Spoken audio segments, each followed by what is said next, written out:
നിതീഷേട്ടനൊക്കെ താമസിച്ച സ്ഥലം കാണാൻ വേണ്ടി പോവാണ്. ഇതാണ് മെയിൻ ട്രക്കർ. സ്റ്റാർട്ട് ചെയ്തതിനും വടി കുത്താൻ തുടങ്ങിയിരിക്കുന്നു. ഇതാണ് ആന ചവിട്ടിയത്, ആനപ്പാപ്പൻ.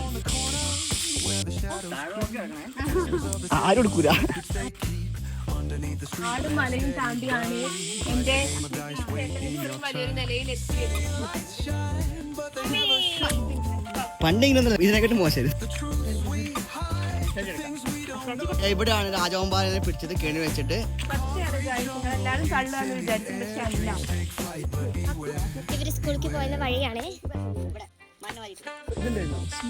ഒരു ഉണങ്ങിയ റൂം, അത് റൂം, ഇതൊരു ബെഡ്റൂം, അത് അടക്കള. ഇവിടെ ജീവിച്ചു എന്ന് പറയുമ്പോ എനിക്ക് ഇച്ചിരി ബുദ്ധിമുട്ടുണ്ട് മനസ്സിലാക്കാൻ. കൊക്കയാണത്. ഇതാ ഞങ്ങളുടെ ഈ പുള്ളിന്റെ മേലെ ഊഞ്ഞാലിട്ടിട്ട് ഞങ്ങൾ ആടിക്കൊണ്ടിരുന്നത്. ശരിക്കും ഒഫീഷ്യൽ റോഡ് അങ്ങനെയായിരുന്നു. ഇങ്ങനെ ആ പറഞ്ഞ മേഖല അവിടെ ഉണ്ടോ, പുള്ളിയുണ്ടോ? ഇതിന്റെ മേലെ ചക്ക ഉണ്ടായിരുന്നു. ഈ ഫോണിൽ ഇതിന്റെ നിഗൂഢത അത്രയ്ക്ക് മനസ്സിലാവണില്ല. വെട്ടിപ്പിടിക്കുക വല്ല കോഴിക്കോടും മറ്റേ ബീച്ച് സൈഡിൽ പോയി നോക്കിയാൽ ഞാനിപ്പോ വീണ്ടും പോയിട്ട് ഇവിടെ സൗണ്ടും ഇതും. ഈ പറഞ്ഞ പുറത്താണ് പണ്ട് നമ്മൾ പുലിയോ കടുവയോ പറയും കടുവ. കാര്യം പറയാൻ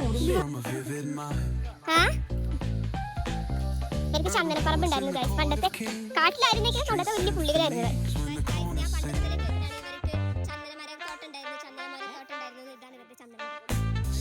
ചന്ദനമരം പണ്ടിങ്ങനെ വലുത് തള്ളിയായിരുന്നു.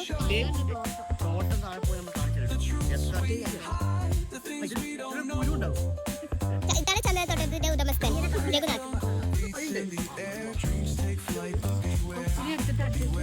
ഇതുവരെ പറഞ്ഞ സത്യങ്ങൾ കള്ളാന്ന് പറയും.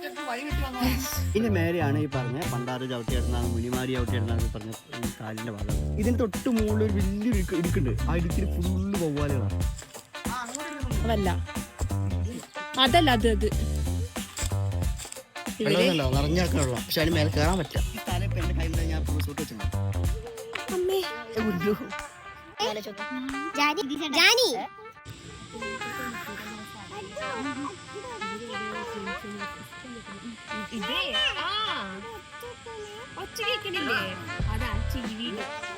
പണ്ടത്തെ കാലങ്ങൾ അയവ് കേൾക്കുന്ന രഘുനാഥ് അച്ഛനാണത്.